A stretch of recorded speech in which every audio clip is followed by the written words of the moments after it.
Thank you all for joining us today. This is the consulting panel. We have pretty diverse crowd in front of us, and we're hoping to keep it both engaging and interesting. Also, really want to emphasize to you that we're looking to keep this informal.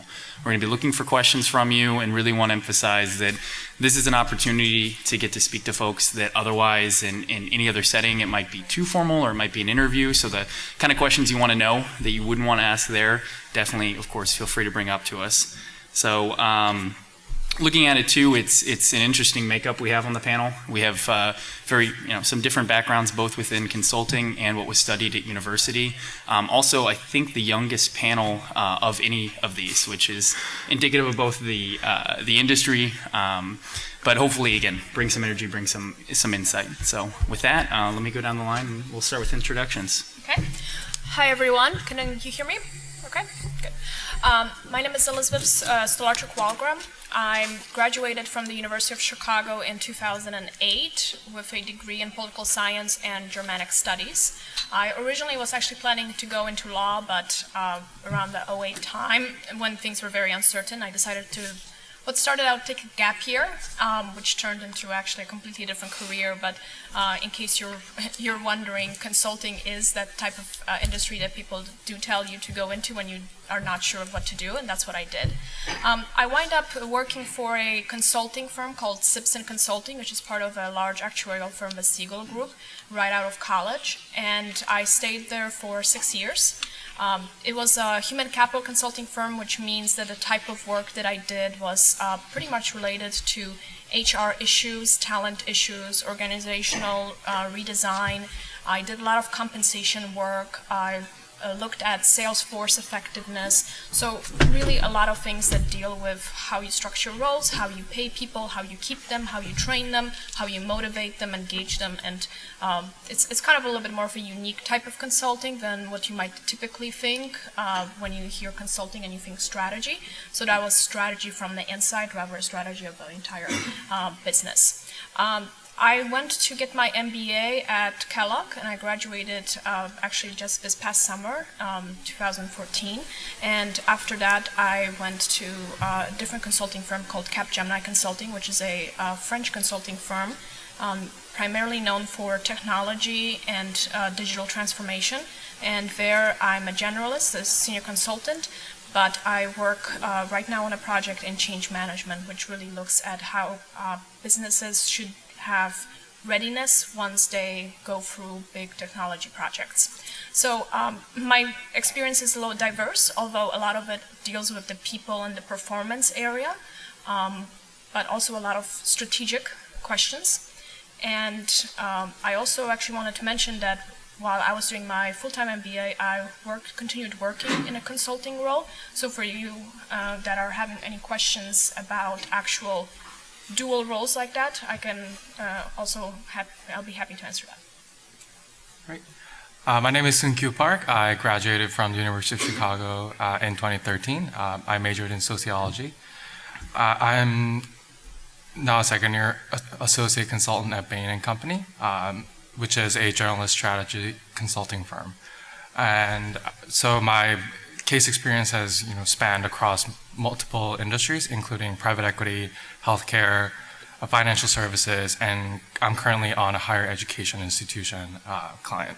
And outside of my casework, I lead Bain's recruiting efforts at UChicago, so I can answer any questions about the application process, interview process for any of you who are interested. And I'm also involved in Inspire, which is a nonprofit consulting program that is led by Bain Associate Consultants.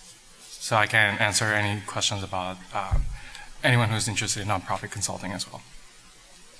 Hi everyone, I'm James DeGonis. I graduated from the college in 2007. I was an economics and international studies major, and I also played varsity soccer while at college. After I graduated, I went into finance, like it was the cool thing to do at the time. Worked as a trader, first in London and then back in Chicago, trading foreign exchange and then fixed income derivatives. After 5 years of doing that, and during a very volatile time period, decided to go get my MBA. Went down to Duke, spent 2 years there. I interned with Boston Consultant Group between my first and second year, and then joined full-time about a year and a half ago. I came on as a generalist, and since I've started, I've asked to do everything but finance, and I've pretty much done that from industrial goods, healthcare, to analyzing video game consoles, and a little bit of everything, really. So yeah, happy to answer any questions about the transition from finance to consulting and anything else in between. Hi everyone, my name is Lisa Caro. I graduated from the university in 2008. I had a degree in public policy.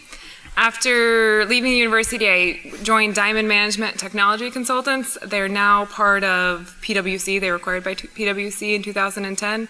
I spent 2 years there, and then after consulting, switched to the industry side of things and worked in corporate strategy at Navtech and Nokia. I was in their mapping division and doing a lot of corporate strategy analysis and long-term planning there. I was there for about 3.5 years, and then most recently now I'm a strategy manager in the strategy group, or corporate strategy group, at Constellation Brands, which is a CPG company based here in Chicago. And I'm also getting my MBA at the University of Chicago too, so I can answer questions about going back to B school as well and staying in the UFC community. Okay, and then finally, my name is Patrick Offner. I'm a graduate from the college in 2010.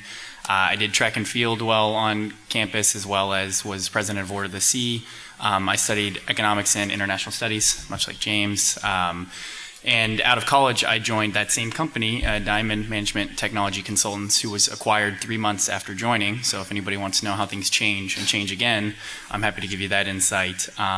And since then, I've been working at PwC. I'm a manager in the transportation and logistics industries. I work primarily with airline clients and a number of different experiences there. So e-commerce, variable pricing and discounting strategy, recently helped a large domestic airline move internationally, so all components of preparing for the operation and launching it successfully, and then finally working on now international strategy to determine what locations become most viable, most interesting, and how to grow that product and that brand sustainably. So with that, I'll start off with a couple starter questions just for the panel to get the juices flowing.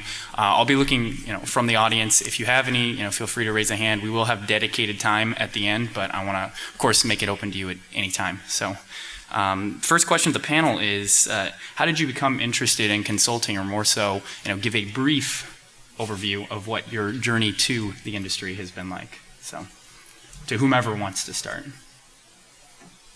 I guess I could jump in.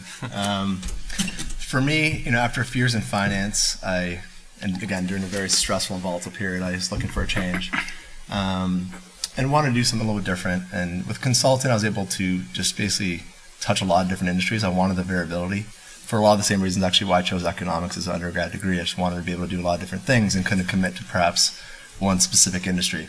And that's the beauty of what I do now. In a year and a half, I've worked in like 8 or 9 different industries, none of which I actually really have any experience in. But it's been great. The average project length at BCG is probably 10 to 12 weeks. So if you're kind of the person that gets bored really easily, has ADD or something, really easy to move around and do a lot of things, and you don't get bored. As I mentioned already, I originally was not planning on going to consulting. I actually changed my mind right at the end of my 3rd year when I decided that actually I probably made a mistake trying to prepare for law. So for me, it was a matter of more of trying something new and getting maybe a gap year to sort things out. But once I actually started working on the job, I enjoyed it so much that I completely changed my mind about going to law school altogether and decided to make consulting as pretty much a career for the next few years. And I've spent a lot of time at one firm at the beginning, and my journey then led me to an MBA, which is the actual time when I decided it would be a good change. So that just shows that you can have many paths to consulting. For me, it started out with my interest in nonprofit. In my 2nd year in college, I did the Campus Catalyst program for an educational nonprofit on the south side of Chicago. And throughout the program, what I learned, and for those of you who don't know, Campus Catalyst is I mentioned already, nonprofit consulting program run entirely by students though. And through that program, what I learned was that even though my ultimate goal is to be in nonprofit world, and I eventually want to have my own nonprofit, I would like to get the generalist training that I could get in consulting to learn how to run an efficient organization. So that sort of piqued my interest in consulting. I then joined UCIB, dabbled with a bit of different paths within business, but decided, again, for the same reason, that consulting would be the right path for me, because in most of the other business paths, you develop a very deep expertise in one very specific, narrow focus, but in consulting, you do the almost exact opposite, where you get to try a bit of everything in terms of industry and capabilities. So, yeah, I think that's how I ended up in consulting. So I knew I always wanted to go into consulting. I grew up in a consultant home and just wanted to stay on the business side of things. And I think coming out of U of C, it was a great way to get into business, because I studied public policy, and that's probably one of the more business-oriented degrees. But here, there's less of the straight business degree where there's recruiting. And at U of C was like a really good way to get into business and stay in consulting and stay in the business world. I went through the same like recruiting process as everybody else, but also didn't do it. I think it's worth highlighting that like for internships and all that, a lot of times getting into consulting, it helps to just have like a business experience. So even though I knew I wanted to get into consulting, I didn't even have a consulting internship till I was fully working there. I had a different work at a nonprofit in HR, and then also done some retail work too. So I knew I always wanted to get there. It's just a different way to get there. Okay, so as you can see, we've got a few different stories as how it led into it. Some not planning for it all, others who had thought about it from the beginning for different avenues. So with that, I kind of want to probe a little bit deeper and see, now that you're in the positions you are, what do you wish you knew back when you were in college? And what about your preparation, whether it be something that put you on that path directly or something that led you down that path? What did you really appreciate from your UChicago experience that set you up? I probably wouldn't have changed anything, because the whole beauty of consulting is the fact that people come from a lot of different backgrounds, and you don't necessarily need to have any specific type of club or any specific type of major in order to do it. So for me, it didn't feel like I should have necessarily done anything differently.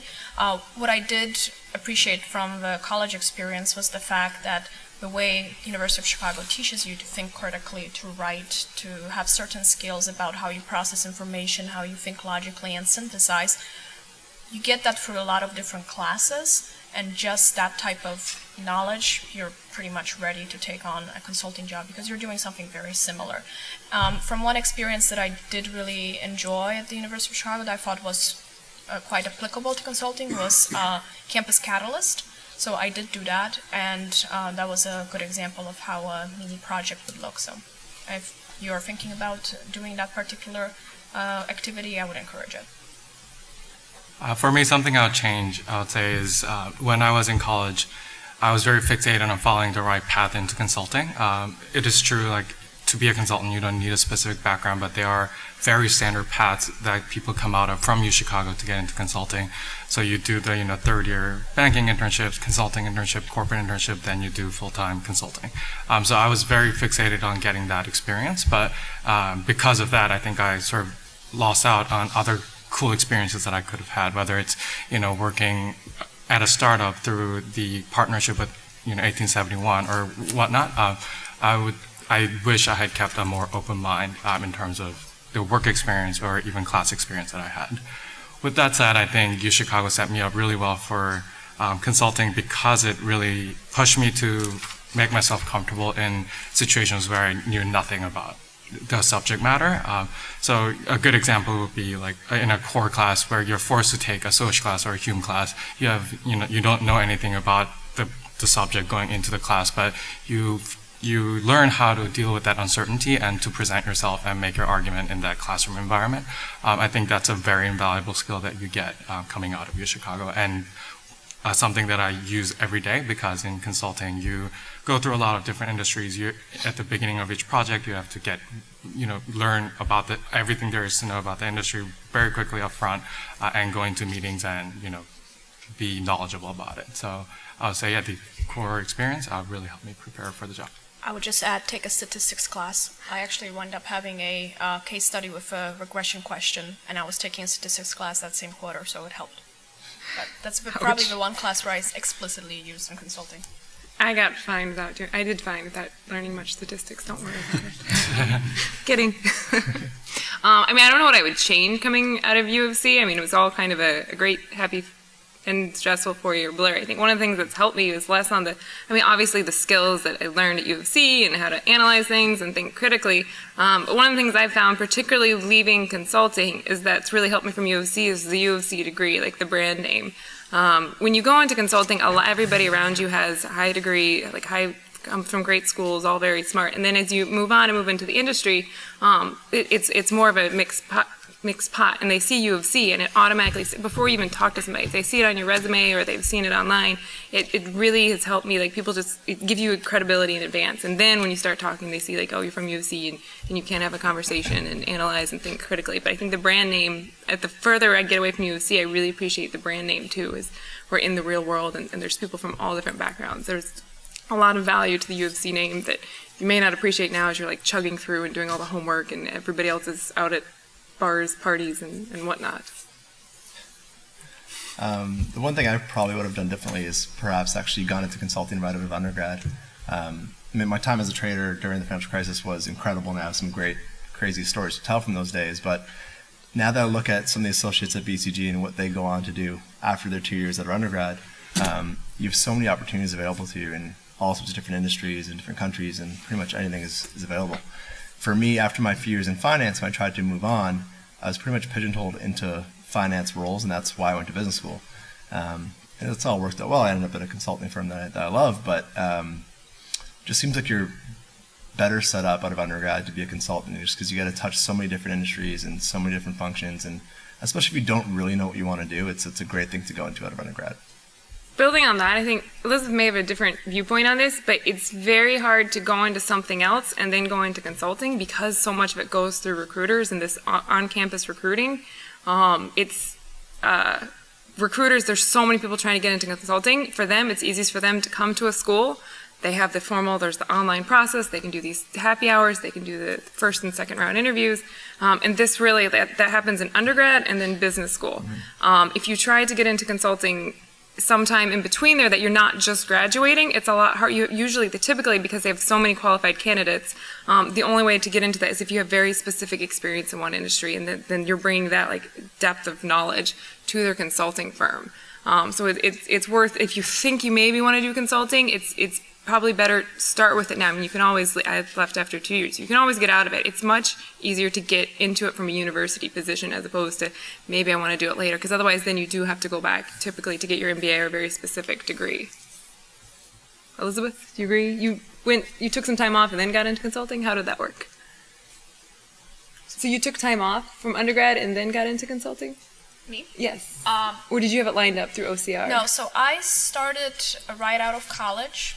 Actually, I probably had about a month off, and when I went for my MBA, I actually decided to continue working for my MBA at a part-time basis. So I did the full-time program and continued about 15 hours a week with my current employer, and then straight out of MBA, a month later, I started my new job. So I actually have not taken a break for a while. Oh, I thought you said a gap year, sorry. I thought you said you were taking a gap year. No. No, I considered consulting to be the gap year. At least I thought at the time. Quite the vacation. Got yes. it. Okay. So it's hard to get in consulting outside of undergrad or MBA. And you're already going through U of C undergrad. May as well at least try it out now if it's something you're seriously interested in. And Lisa brings up a good point. You know, I think we can each probably point to people along our path or people that started at the same time as us. You know, one of my colleagues quit 2 months in. I know, 3 people at Uber, 1 at Google, 1 who's now a teacher in, southern Louisiana. Everybody takes a different path from this, and then of course some of us who are still in it. So I think one thing you really do get from it is just a core set of fundamental skills. And one thing we discussed today at the luncheon was that make sure when you're thinking about this, a lot of people view work as what am I going to go do, or what am I necessarily, what topic is that going to be? something I missed completely was thinking about the idea of professional development. So what skills am I going to get? What am I going to learn? How am I going to learn to work with other people, motivate people, coach people? So I think consulting in particular, given that you work with so many different people in so many different industries, it gives you a very good test to have to work with new people on the fly, especially work with some people you won't get along with, and to have that variability, go do it and get the experience. If you don't like it, you've got a solid past you can speak to that I think most people would recognize positively. Because otherwise, if you take the uphill battle, a lot of times it takes the entry back into school to get back into the process. So, with that, switching gears a little bit, I'm eager to hear from you guys because it seems like everybody's quite happy with what they're doing. What's your favorite part about your job? What do you enjoy most about consulting? I don't do it anymore. I'm kidding. It was great. I mean, I now work on the internal side of consulting, which, I guess it's a way to stay in consulting without having to do the travel, and you're not doing 6-week projects or 12-week projects. It's much more longer term, and the same people that you're going to be working with. But something that I love about consulting and that I think is great is that it gives you experience in different industries, but something I really picked up was working with different managers across different projects. So there's all that you need to know how to do Excel and PowerPoint and all this stuff that's great to learn, but you learn so much people skills when you go into another, like now where I am or where I was before, I had the same manager for 3.5 years. You learn tons from your manager, but it's the same one. When you get a chance to work for 3-4 different people within a year, or sometimes even within the span of a month, you see how they do things. They've been working for many more years, and you pick up all these things of how they do, what you like, what you don't like. Everybody's giving you feedback in consulting, and those things, now that I get further removed from consulting, or I'm not in the traditional consulting role, those things are tremendously valuable of now when I'm managing people, how do I interact with them, and also how do I deal with other managers that are now more like partners that always kind of in your grill for whatever you're doing. So that's something I've really taken away and really appreciate out of consulting. For me, I think it's diversity, not only diversity of types of organizations that I work with, but also the diversity of topics that you get to work on and problem solve. So for example, at my previous job, I just worked with so many different types of industries. I had a client that was a casino and a not-for-profit that did organ transplants and everything in between. So you really get to touch a lot of different industries, and you really get to see how different organizations operate, which could then help you decide where you might want to go next, either in the consulting world or in the corporate world. But you also really get to see a lot of personalities, not only at the clients, but also in your team. So that really helps you see the different types of work styles, how to work with different types of people, how to motivate them, and it's a really good environment for team building. For me, I would say it's the training and the mentorship I get. I think because these consulting firms, they invest so much resources in hiring the right people for their firm, they make it their mission to make sure that you're developing as a consultant and over time and picking up the skills that they want you to pick up. So whether it's through formal training programs when you begin and throughout your career, or informal learnings that you get from your managers, your peers, I think it's just one of the best trainings that you can get, especially coming right out of undergrad. And I think that's one of the main reasons why I've enjoyed my experience so far. Yeah, for me, like what's been said, the variability is a big part of it. And then second to that is probably the optionality we have, at least at BCG. I'm able to choose the projects I get on. I've never been forced staffed onto anything, so I have a lot of choice into whether I want to travel or not, what kind of industry I want to work in, what kind of function I want to work on. So it's been great. It's just, I got to do what interests me. All right, well, you guys knew where this was headed. What's one thing that, and Lisa, you might be able to start us off here. What's one thing that you didn't like or would change about consulting that perhaps even, moved you into another position? The travel? I couldn't do the travel. So we're at Diamond, where Patrick and I worked. It's something you consider as you're going through the interview process. Every firm is different. Where we worked, it was 400 people globally, like in the US, UK. And so you were staffed based on availability, not based on your interests, what you studied, even what project you had been on. And so it was great. Coming out of college was the best thing ever. My first year was in New York City. I had like a corporate apartment there, could stay over the weekend, and an expense account, technically, or like I could expense all my dinners in New York. I mean, that's great. It was perfect for the time. And then I was also staffed for 6 months locally in Chicago, and then Albany, New York, and then Philly, I believe. And it's constant. So at our firm, it was where if you're available, you go there. And so it was Monday through Thursday travel. You're expected to be there, and it then just crammed all of my personal life in Chicago to like Thursday night to Sunday night too. So I loved all the skills. I wouldn't change it for the world, but I had to get out because of travel. It was just too much. But there are also lifers that just love it too. So hopefully somebody else has a different perspective on the travel. I second the travel. I think that's one of the biggest reasons that people do leave consulting, because it's something you can do when you're younger, you don't have a family, but once you get to a level when you're married, you want to have kids and so on, it can become pretty difficult. So I think that's one of the reasons why people at some point switch out of consulting and choose not to do it anymore.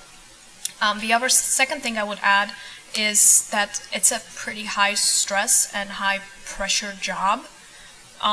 If you are really under pressure for deadlines, for quality, you sometimes might have to work with difficult personalities, both at the client as well as in your own team. You're always rushed, it's very unpredictable, so it can be a pretty stressful job. But it's not boring. But it's not boring, at least. I would say it's sort of losing a bit of sense of ownership over your work. You are in a professional services environment, so no matter how good your recommendations are and no matter how high quality your work is, it's up to the client to decide if they're going to take your advice or not. And sometimes, I've been in situations where we did really, really high quality work. Even the partners thought so, but then for whatever reason, whether it's politics, lack of resources on the client side, it just doesn't happen on the client side, and that could frustrate you. It has frustrated me, and I think that's one of the reasons why many consultants leave and go onto the industry side, where you can actually sort of own whatever you're doing and make things happen. So for me, I think that has been one of the frustrations in the job. Yeah, I'd echo that as well. It is, a lot of the work we do at BCG is high-level strategy, so we'll spend 10, 12 weeks on building some new strategies for a client, and then they'll perhaps hire a different consulting firm to actually do the implementation, or they might not do the implementation at all. So that is a bit frustrating sometimes, to spend all this time coming up with these great new ideas, and then you might not even see them be implemented at all. So it is a little bit frustrating, but at the same time, I would not want to be on a 9-month implementation project either. So yeah, and I'll jump onto that one too, because it really is important for you guys when you're looking at it to see what kind of environment you want, what kind of firm you want, beyond size, also seeing if it, strategy, execution, or, my firm claims to do both, and we're working on doing both. But in terms of strategy, yes, very quick, often more high stress, and the opportunities I've had to do that have been good developmentally, but also have been somewhat stressful. And it's we call it shelfware sometimes, things that they put on the shelf and never take again. I've also been on a couple long ones. My last engagement was actually 1.5 years, so it was a very long engagement. That being said, I worked with 13 departments, probably 200 different people, and traveled to 4 different countries. So to be able to do that was great, and to be immersive in it. And I really, I can point to the tangible assets that came out of that, and how rewarding that feeling was. So it was, a good opportunity I had to balance the two of them. You really, hopefully can find what you like, and there are pros and cons to both sides of that.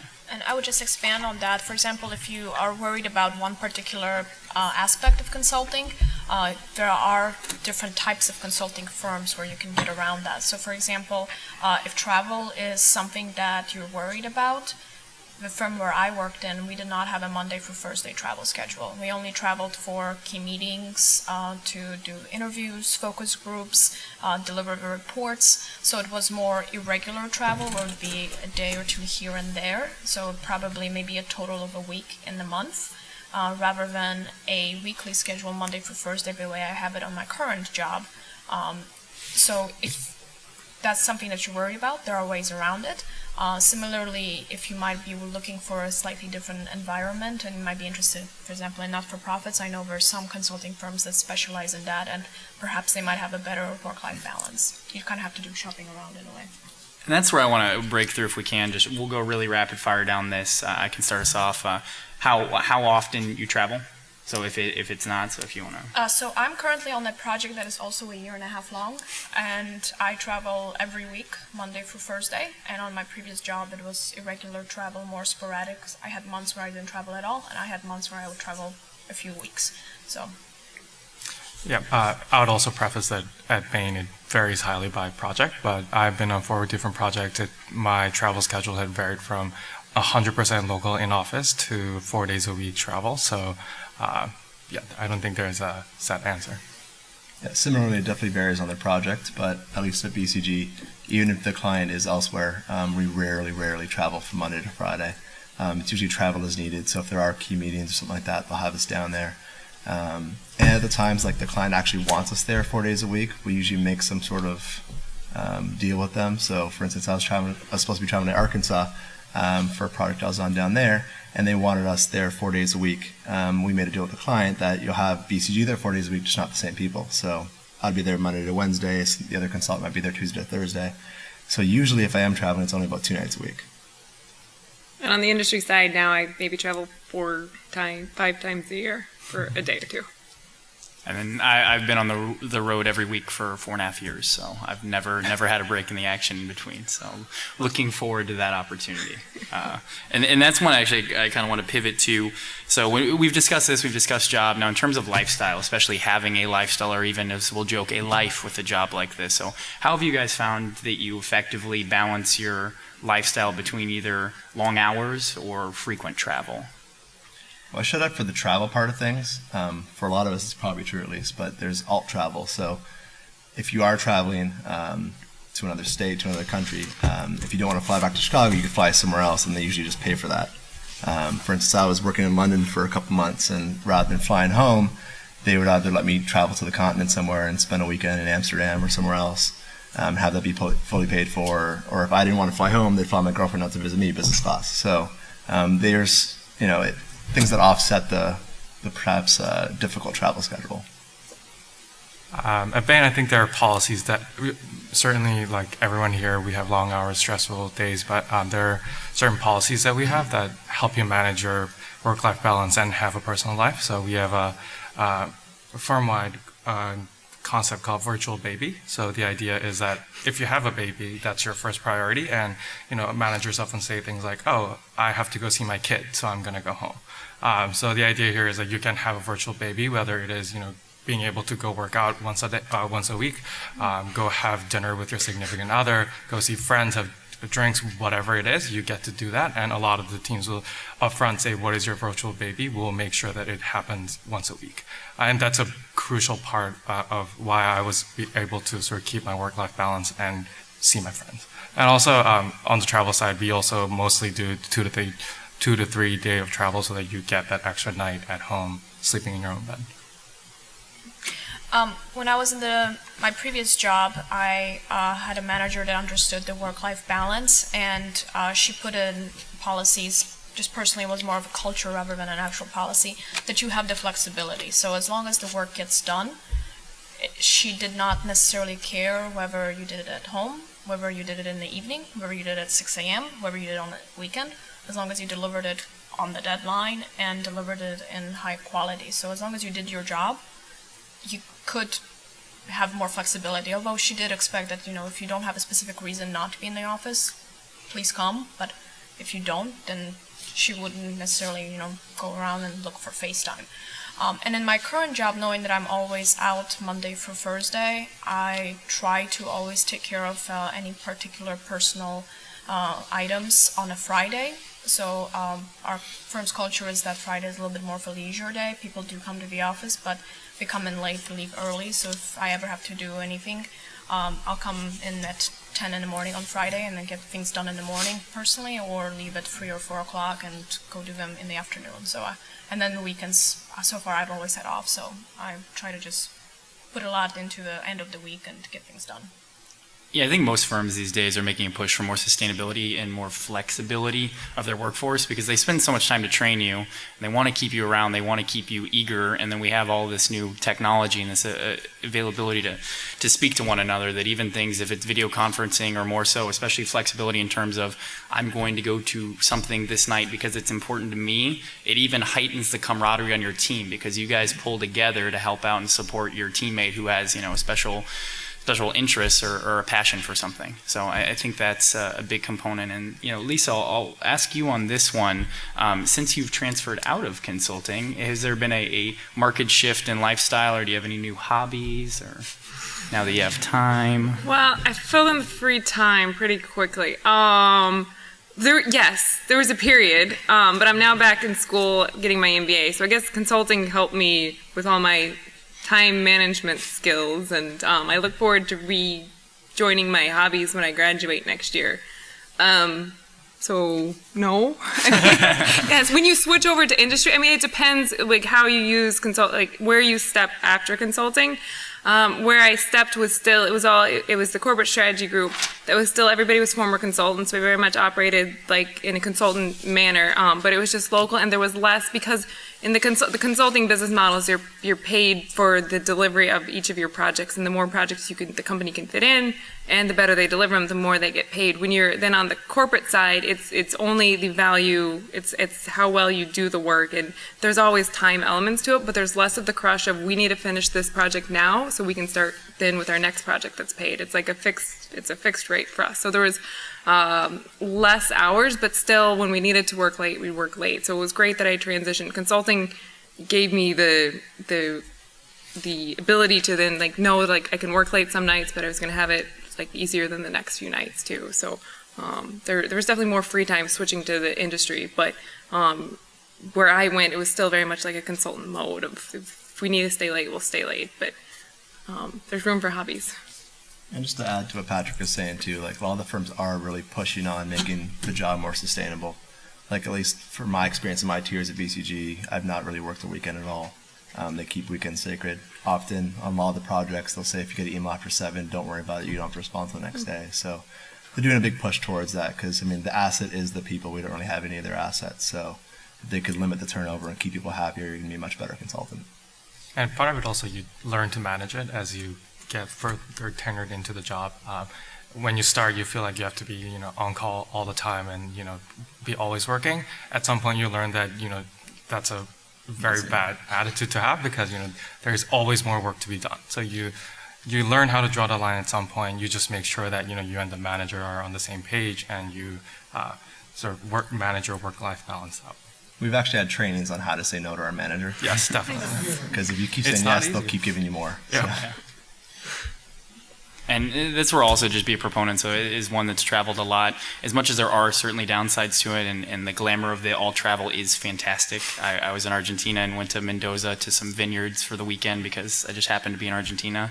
So all of that working out was great. But even in terms of traveling every week, I landed at 2 a.m. on, I guess it was Friday morning because of the snowstorm. So, these things come and go. But in that time, I was delayed at the airport with 5 of my colleagues, all of whom I've gotten, very close to. We like to say that our colleagues have become our friends, have become our family. So to be stuck there, as much as that's a downside, at the same time, I honestly had a blast and had a really good time with them. So I think that there's a camaraderie that develops within this industry. I don't want to say stronger than others, but with strength, given that you're all going through the same thing. It does. I still keep in touch with a lot of my friends from consulting, just because you go through those trainings and you're hanging out with them at the airport or complaining about the partner that you're working with too. So it does bring you together much more closely than any other professional, now personal friendships I've formed with coworkers. Okay, taking an extra deep dive in, and I'll emphasize again briefly, can you tell us about your favorite project? Mine would probably be, so back in October I got to go to Japan and work on analyzing video game consoles. I just never thought I'd get paid to do that. So I tried to pass off playing PlayStation on Saturday morning to my girlfriend that I was actually doing work. So that was probably the coolest I've done. So one of my hardest projects that I think personally it was not fun day to day, but I got to see the coolest things. I worked for New York State, And we got to go tour prisons there, and we were looking at different cost savings initiatives, and we got to go tour a prison with puppies and babies, where they would train the puppies for then post-traumatic stress patients that then they would take, and it was also where it was one of the few prisons in the U.S. where babies were allowed to be raised by their mothers who were in prison. And they also, at the same prison, within New York State, they had a call center that prison mates worked in, and they were training them on that and looking to see how we could use the call centers for other things. And like, when else do you get to go tour a prison, walking side by side on the other line of the prisoners and seeing like puppies and babies? Like, there's no other way I would ever get to experience that. Had I not been working in consulting, I didn't know it existed, and it's like video games. Like, how cool is that to just get to see that on the other side of things? Well, there might be one way, but I'm not sure I'd recommend it. Yeah. Thanks. My favorite project so far was one that I actually with a client with whom I worked for 2 years and did about 3 engagements. But it was a startup Las Vegas casino. So I flew to Las Vegas quite often and stayed at the client, a very luxurious casino. So that was fun. And because they were a completely new organization, we were building their entire HR strategy and compensation strategy from scratch. So it actually did feel like you're building something new on top of being able to avoid Chicago winters and gamble. For me, it was my last project where I was working for a healthcare client, and Bain was hired to optimize their operating model, meaning we were suggesting some very high-level changes in how their organization is set up. And my specific role was to understand how that's going to impact the company's profitability and their P&L statement. And so I, as an AC, like 1 year out of undergrad, was building this P&L model for like $6 billion company out of scratch, and that work was going straight to the CFO of the company, and then approved by the board of directors, and who would then take that to go to Wall Street and say, hey, this company, we think we are making this change. This is what the P&L is going to look like in the future. So in terms of the direct exposure to senior management and the amount of impact I could have, I think that was as high as I could go. Yeah, and that's a good point. Even just to interject there, there's a uniqueness to the role you have as a consultant, sometimes good, sometimes bad, depending on whose eyes it's in, but you get a lot of visibility at higher levels of seniority than you otherwise would. So you'll find that a lot of times your peers who you work with on your client side might have been there for 15 years, and you might also find you're in a situation where you're in a meeting where people have more tenure at the company than you do years in your life. And so these are kind of unique experiences you get that are fun, and really, again, in terms of professional development, very important. And then I guess very quickly, my favorite project would have been this international expansion of this domestic airline, simply because there's so much that goes into every aspect of preparing for a flight. And so to document the over 1,000 changes we were going to make in terms of policy and procedure, and to be able to be shoulder to shoulder with people on the ramp, putting on the ear guards, actually getting to throw bags on there, see what all of this looks like. It was a fantastic hands-on experience, and really from consulting was great because you have such a bond afterwards with your client that they invite you in based on your expertise. You're stronger than them because you have to pull the information that of course they have because it's their company. And I'd say some of my more genuine friendships, but especially my richest mentorships, have come actually from my clients who I've worked with, because they have such a good insight into what this is like. Well, from there, I've got a couple more queued up, but I think it'd be fun to start getting you guys a little bit more involved and see what questions we can answer for you. So feel free to direct any. And if not, I'm not at all above cold calling. So, red sweater, you're up first if nobody else. But no, jump in. Yeah. Yeah, so I guess I'll take that one. To essentially get promoted, a lot of firms, you kind of do need an MBA. There are people, at least at BCG, that start as an undergrad, or start undergrad and they go all the way up, but it's pretty rare. The MBA experience doesn't necessarily prepare you any better. I don't know. It was kind of a 2-year vacation, to be perfectly honest. I have a different view on that. Full-time and part-time are different. Yes, there's certainly a drastic difference, but for me, compared to UChicago undergrad, doing a Duke MBA was honestly like an absolute joke. It was hilarious. But I mean, it prepared me for like the management side of things and dealing with people. But really, it was just about the networking and getting to know people and working in teams. Probably dealing with teams that have problems, but I didn't necessarily learn anything more that would have helped me do the job any better. Just because perhaps I had a quantitative background, worked in finance before, so I didn't need that extra finance education. So I'm not sure if this is a function of me going to booth at U of C or the fact that like I'm doing it while working. I mean, two are very they contribute to it. Like I'm learning so much that I can then apply in the classroom. Because I work in strategy now, and that's what I'd done before. When I'm taking strategy classes, I actually am seeing some things I had done in work, but it's slightly different or in a different industry, or seeing like completely new things. And also like all of the finance classes I'm taking, like for corporation finance, I mean, you see that, and then when you see your company's earnings reports come out, you can apply like what you had learned into there. And there's definitely a crossing of what I'm learning and what I'm doing. And for strategy, I guess it's helpful to like see the stuff in the classroom first and kind of do those cases and the conversations around that you can then apply later. So I think it like definitely helps prepare. But a huge thing, regardless of where you go for MBA, a lot of it is to have it on your resume, because for many companies it is a requirement to get to the next level too. So whether it's Duke or U of C, you learn a lot. But even if it's more of the social experience, it's kind of like a level thing that many firms require on their path to promotion. Yeah, that's an important part to highlight, and I'll interject that sometimes there are outliers. So I actually do not have an MBA. I'm not planning to pursue one in the immediate future, but both people on my team who report to me do have an MBA.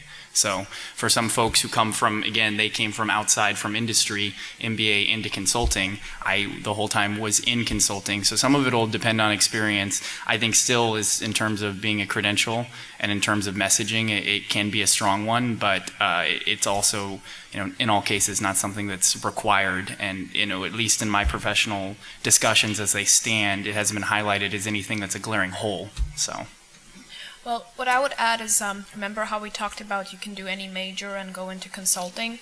Well, while a liberal education teaches you things like how to think logically, how to synthesize information, how to problem solve, and these are all very great skills, what you will eventually find, or at least I found, was that once you start working very deep into some of the business issues, it could be helpful to understand how cash flow statements work, or something about marketing, or how to motivate your team better based on theory and so on. So that was actually the reason why I decided to pursue my MBAs, because I came from a political science background, and I have encountered in some places where people thought, oh, you only have a political science background, that means you don't know accounting, you don't know finance, and an MBA becomes a little bit of that credential where you say, yeah, actually I do know this, I do know that, and you're not being discredited for having a liberal education or, for example, not an econ major. From the perspective of someone who's doing consulting right out of undergrad, I think a lot of undergrad consultants do go into MBA, like after 2 or 3 years in the job, and I think and I'm planning on getting mine as well. And I think there are sort of 2 factors that contribute to it. One is that a lot of firms, Bain included, will sponsor you to go to business school, meaning they'll pay for the tuition and sometimes even give you stipend, and that's a big expense that you then don't have to be responsible for. In return, you just have to commit to going back to the same firm for a couple of years. So I think that's a great opportunity, and especially at Bain, you don't have to commit to going back when you start your school. So you can take those 2 years, think about it, and then if you want to come back, then they'll reimburse you for the tuition, and you can decide to come back. If you decide to do other things, you can do that as well. So for me, I think it's a great optionality, and tied to that is, I think it's a great point in my life to think about what I want to do next. Of course, you can do that while you're working, but as many people mentioned, consulting is a very stressful job. You have long hours, very little time for your free time, so it's hard to do that while you're working. So while taking the 2-year vacation, you can also carve out some time to think about, oh, what do I really want to do long term? Do I want to go back to consulting, or take one of these variety of opportunities that you get coming out of an MBA? Take all your exams while you're still smart, okay? So around school, when you've about graduated, you're thinking about time, at least some of the advice I've gotten is take it where you can still answer all the questions. You read a lot. The firms, at no time in consulting are you put out there and you have no experience and nobody's there to guide you and there are no resources. There's tons of, where I work, there was industry primers for everything, for each of the industries. And a lot of times you could read those even if you weren't working on that project, but there's tons of PowerPoints and industry news that you can read. And even now outside of consulting, like as soon as I change, as I'm interviewing for a new job, it's read as much as you can, talk to people. There's usually like a support structure within there to kind of get you ramped up. And if it's an ongoing client, traditionally there's somebody that's already been there and that like helps you kind of get on board. And but like reading is the biggest thing. I mean, you can even start now to an extent, like know like what's going on in the world and macro events, and just to get your hands in there as quick as possible. I would second that and say also you learn a lot from the client. So for example, from interviews or focus groups, you can get a lot of anecdotal information, especially into their perception of what the problem is, which can give you a very good idea of the industry as well. We also have our own internal research team, so if I'm starting a new project on like steel, there's one guy that is the steel expert. I'd call him up and he could brief me on everything I need to know within like a couple hours and send me all the material he has and that sort of thing. So there's a lot of resources available, like you said, so you're never really left alone. And with us at least, it's very collaborative. Your team's always very supportive of walking you through things and talking you through what they know and what they've encountered and the previous clients they've worked on. And we often like save a lot of decks as well, like sanitized, but we'll send you all previous decks that you worked on with the client or within the industry, so you get caught for speed pretty quick. Yeah, camaraderie is key. I mean, especially if you've been on there before, you'll do a lot of onboarding because the same way that you'd want someone to do that for you, they'll do it for you. And it's understanding that it's going to be a partnership between you and your client. So you're going to want to know the table stakes things about who their competitors are and what terminology they use, because that's a very easy way to discredit yourself. But then otherwise, if you can show, the lingo, then they invite you in and they give you the information you need because you're there to help them put it together. So. Who else? We had one couple rows back, still relevant. So I think it varies by what level you are. At most of the firms right out of the undergrad, your primary objective will be to own the data and do the analysis that's required for your team to answer whatever question the client wants you to answer. With that said, you also get to contribute to the team and help them think about what is the right answer, what's the right path forward, things like that. But and for me, looking back, my primary role has been to do that data crunching, own the models, then extract insights from that model, whatever the data is telling you. So Yeah, I mean, it's similar. You typically have your own module that's focused on, so it could be you're doing the model, the valuation if it's an M&N case, or it could be like you're looking at this one particular big business segment. So I was looking at video game consoles, someone else is looking at like televisions, whatever, for certain clients, things like that. So usually they segment it specifically for you to have like one kind of closed off module, but depends on the case. Sometimes you might have several, sometimes you might be working together with someone else on it, but usually it's very clear what you're doing, then your manager will kind of help oversee and guide you along the right way. So I spent a lot of time, it was less on the data analysis and the crunching, but because for more longer term projects, we were actually managing the implementation of something. So I did a lot in PowerPoint. I mean, I still now do tons in PowerPoint, but so much of it is communicating what's out there. So there was tons of status reports that come to me each week, and then I consolidate it into one single one that goes up to management and highlights the reds and the yellows and the greens and like really synthesizes what goes in there. So a lot of my role for half my time at Diamond was on more of the communication and issues resolution. So if there was something red, then I'd be leading those meetings. All right, what are our options and how do we communicate this? And if something needs to be elevated up, how do we pitch the story of what we think we should do? So there was much less data analysis and more of communication and how do we synthesize the information. I would just say data analysis, modeling, and report writing is going to be the primary thing. I think, we'll all have some, of course, you'll get tired of hearing this, different answers, but mine was actually 2 weeks maybe. So it was a smaller group of us that came in, a group of 11, and they took us through the basics. It was a kind of a team building exercises, more understanding the industries in general. And then the second week for us was PowerPoint, Excel, and then finally getting into a full-blown simulation. So they actually had paid actors who came in, and there was a problem, and of course, they had the mean one, and they had the kind of friendly one that didn't actually tell you anything but spoke to you the whole time. So getting you into what these client situations will be like prior to it happening. And so I think that was somewhat of a unique experience, and it was great. And then in terms of ongoing professional development, there are often, especially as you hit different milestones in your career, all sorts of different training. Some are practical on how do you carry yourself, some are technical skills, and then even at PwC we do one that at a time in your career where you're really deciding what you want to do and what you want to be, and do you want to go to business school, do you want to go elsewhere, they send you to a resort in California with nobody from the firm there, outside coaches who sit down and talk to you and say, what are your concerns, what are you hoping to get out of this? And you're with a group of your peers, and you all work through it. Again, it's more team building stuff, a couple fun parties. And so they really invest heavily in training you and building the community of your peers, because ultimately it's your network that gives you the most support in your career. At Simpson, where I worked right out of college, it was more training on the job. So you technically got training with your project managers and your senior associates on every single project you worked on. And they also had annual trainings where they would do seminars, like bring all the associates and senior associates to one location, and I think it was for a week where you just would attend trainings. At Capgemini, where I'm right now, it started out with a 3-week training. So the first week was more of teamwork building and HR policies and things like that, so introduction to the firm.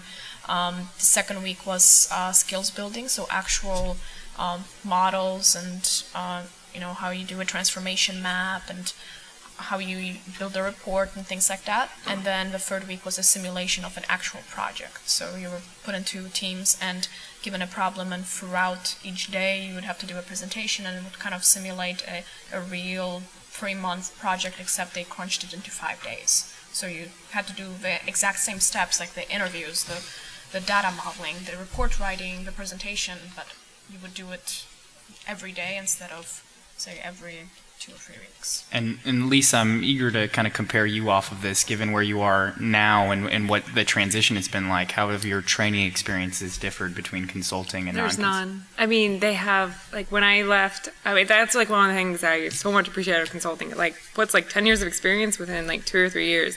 So when I left in my first job, my orientation was 3 hours with HR. And then I went with my boss, and of course there was like, okay, here's what you'll be doing, and let me help you and coach you, and there's on the job, but there was no training, there's no, here's what our industry does, here's what our group does, there's no like formal process to it, there's no structure to it. And even where I started now, we had it was better, it was a 2-day, within like your first 6 months, it's a 2-day kind of introduce you to the industry, go to our different clients and try our different products, that sort of thing. But there was, it's nothing like what anybody like went through for consulting too. So that's like one of the great perks of consulting. They really invest in the people too, and then you whatever you learn from there, you still can carry on many years too. But once you switch to the industry side, there's less of an investment into the people and the training. Also, they kind of assume you come with some of the skills. Yeah. Okay. At Bain, when you start as an AC, they put a ton of emphasis on associate consultant training, which we call ACT, which is a global training that is 2 weeks on Cape Cod. So what they do is they fly out all of the new ACs that are starting all over the world into one location, one resort on Cape Cod, and then you go through 2 weeks of full-day training together in teams of 5 or 6. So it's a very intense experience. You work from like 8 a.m. to about midnight on whatever module you're doing, whether it is financial analysis, slide making, or presentation and whatnot. And then you meet your colleagues and have fun with them after that. So you would often be up until 3 or 4. So you repeat that process, for 2 weeks. And so people at Bain say it's the most fun 2 weeks that they never want to have ever again. And I highly recommend it. It's one of my favorite experiences I've had at Bain. And then on top of that, there's a 2-week in-office training where you learn the sort of logistics of the office, get to meet the people in your class, and do very basic Excel and PowerPoint training as well. I'll turn this one to the panel, but I'll just interject and say all of them are available, I would say, but I'll defer to you guys on that. So for undergrad recruiting, I don't think that there's a specific experience you need to have. I think what we look for generally, and I think it's true for most of the consulting firms that are at UChicago, would be like just academic performance, so that matters. We look for some sort of work experience, but it doesn't have to be in business. What we're looking for is, have you worked on a team before? Have you done some analytical thinking before? Have you gained the basic communication skills, whether it's emails or reports or presentations? And then I think some leadership experience through RSOs, your house counsel or whatnot is also helpful, because we often look to the undergrad consultants to grow within the firm and eventually become the leaders of the firm. So I would say similar things. The types of experiences that you've had are all important, although it doesn't specifically matter whether you did Campus Catalyst or wrote for the Maroon, or essentially we're looking for people that have certain interests, have stayed engaged outside of the classroom, have had positions not only for just 1 year when you're recruiting, but actually stayed with something for 2, 3, 4 years. So we want to see consistency and a logic flow. The other thing that I would say, GPA tends to be pretty important in consulting. For example, Simpson Consulting, even though we're a boutique firm, pretty much did not even interview anybody, at least if they didn't have 3.3, and we really were looking for 3.5, 3.7 or higher. But for example, we never looked at SAT scores or ACT scores, so the test scores are not really as relevant. But your major, your GPA, and the types of activities and the logic flow is probably the things that we spend the most time on. Okay, another question? Sure, yeah. I went into finance originally just because that was my appeal at the time. I was coming from economics and I was an athlete, so I wanted something like exciting, and so I became a trader. The appeal of consulting, like I mentioned before, is really the variability. I want to do a lot of different things. I get bored easily, and I wanted to touch a lot of different industries, and it enabled me to do that. And beyond that, I also really wanted to work with really smart people, and you get that experience at most consulting firms, which is a bit of a difference compared to my finance experience. I think the other big difference for me and the other big draw is I looked at the most senior people at the consulting firms I was recruiting for, and I compared them to the MDs from the banks and the trading firms I've worked for, and the difference was just drastic. The finance guys were, this is a generalization, but overweight, unhappy, divorced, stressed out, and their sandwich order was wrong and they got upset. And I looked at the partners at BCG, for example, and they're in better physical condition than I am, and most of us were. They enjoyed their jobs, they saw their families, and they had a true passion for what they were doing outside of just the money that was involved. And that really appealed to me and spoke to me. So for me, I think I did not even really consider consulting at all for my first 3 years in college. I was pretty set on the law path until I kind of got a reality check once I started looking for a job that it's not going to be an easy field, and I decided to at least give it a little bit of wait time to see if I still want to do it a year or two later.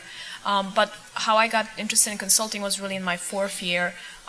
Part of it started with just sort of everybody that I knew were recruiting for consulting, so sort of peer pressure in a way. But once I started digging into it and actually started learning about what the job is and meeting the people, I just realized that for somebody like me who's always had trouble finding what exactly I want to do, and I always switched my mind that this is interesting and that is interesting, I wanted to major in this and I wanted to major in that, I want to do everything. It seemed to be a really good fit because I had that dynamic personality and I had multiple interests, and that pretty much led me to the fact that at least that way, before I make up my mind for sure, I could try out some things, and consulting really gives you that chance because you're not stuck in just one particular type of project. Mm-hmm. Okay. For your second question, they absolutely do take on those projects. I think they often love to do those projects because they're longer and they can bill for multiple months at a time. So even like the strategy consulting firms like McKinsey, Bain, BCG, they would do implementation projects. To your first question, I think it depends a little whether your firm is hired to do the implementation or not. If your firm is hired, another team will carry on the work, or the same team. If you're stopping at the sort of strategy development phase, then I don't think you have too much control over it. What you can do is to put your best effort forward, and then hope that the client is convince. I think the higher level, the partners and managers do, engage with the clients sort of long term, keep checking in on them to see what's happening and to give further advice. But at least in my experience, in the cases that Bain is hired to do just the strategy part, there isn't too much you can do to impact what goes on afterwards. It's just in their hands. As a student and practitioner of strategy, I mean, their strategy and execution are so closely linked. So if they can't execute it, then you may have to redo the strategy because it's only good if it can be executed. So maybe figure out like why aren't they wanting to in the project? Like why don't you think they can implement it? Or like what are the challenges and maybe kind of work around that. And highlight those specifically as opportunities for them to address too. Yeah. I would also say it depends on the client. So for example, sometimes you have clients who periodically come back to the consulting firm with different types of problems. So if you have that type of relationship, or rather the partner has that type of relationship that owns that relationship, then you can see, for example, one engagement, you'll develop the strategy and then they'll come back to you half a year later saying, now we're ready to implement, can you do it? Sometimes they go with a different firm, but a lot of times if that relationship is strong, there will be follow-up engagements all the time. And our clients are just one-offs where you do the engagement and then you never hear back from them for 10 years. So it really just depends on that too. Mm-hmm. Well, with that, we have about 5 minutes left. So to sadly bring this panel to a close, I want to defer to the panelists and say, finally, if you were sitting out there in the audience, skipping a Saturday in college to come out in the cold to listen to us, what advice would you give somebody there to sum it all up?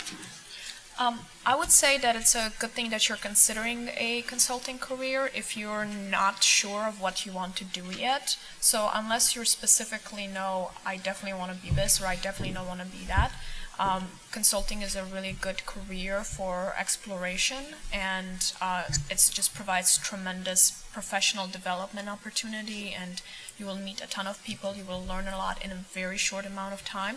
So that's going to position you very well for any type of career that you choose afterwards. I think the key is to remember that you have to exit at the right time if you do not want to get stuck doing that all your life.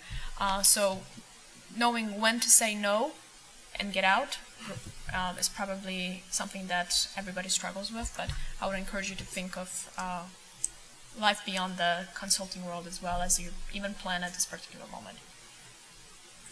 For me, I would have two advice. One would be to think a lot about, culture and try to learn more about the culture of each firm and how you would fit into the firm.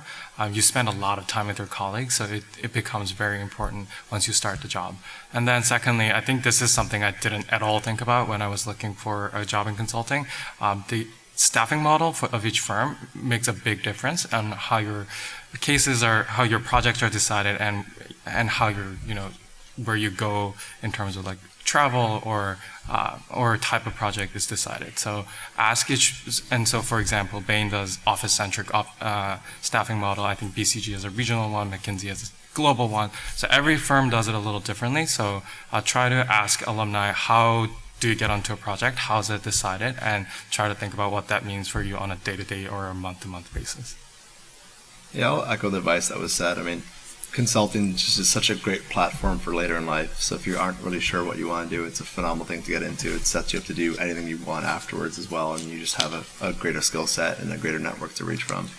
And similarly, every firm is a little bit different, especially culturally. So, as you go through the recruiting process, get to know the people you talk to and get to know what drives them and why they work for that certain firm. And you'll start seeing, you probably will fit better with one firm over another along the way, the more people you talk to. And it becomes fairly obvious. Like I do a lot of recruiting, and I could start seeing the people that would fit much better at our firm than versus some of the others. It becomes really apparent because we are pretty unique, and especially where I work, actually, we have a kind of a nerdy appeal to us. So just find the place where you fit best.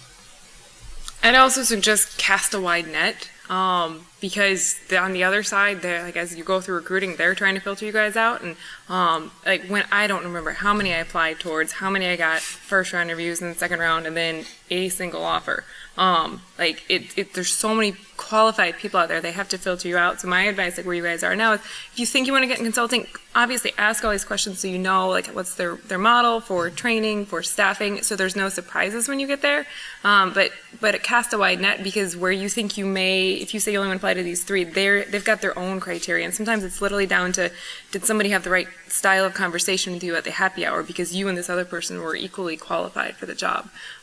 So my advice is cast a wide net, because it's great no matter which part of consulting or which company it is. It's such a great stepping stone that there's so many filtering ways that it's best for you to try to see what's out there regardless of which specific company or industry it is in. Exactly. I'd summarize it as I pretty much know nobody that's left the profession because they find it boring. It's a lot of other things that'll force that change upon you, or be an opportunity elsewhere that you want to seek out. But to be, younger, curious, want opportunity to develop, it's a great avenue. And to echo what everybody said on there, really be yourself when it comes to interviews, be yourself when it's at info sessions, go to the info sessions. And as much as you're trying to show your knowledge, more so just show your curiosity and your interest, and figure out, just like James said, what are the personalities like there? Because as these will be the people you're at the airport with at 2 a.m. as your flight's delayed, you really want to know these people, and you really want to align personally with them. So with that, a big thank you to all of you for attending. I know we'll idle here a little bit, and happy to answer any other questions. And otherwise, our information's in here. All of us willing to speak to you about anything, any questions you have, if you want to chat more. So feel free to reach out, and otherwise, good luck. Thank you.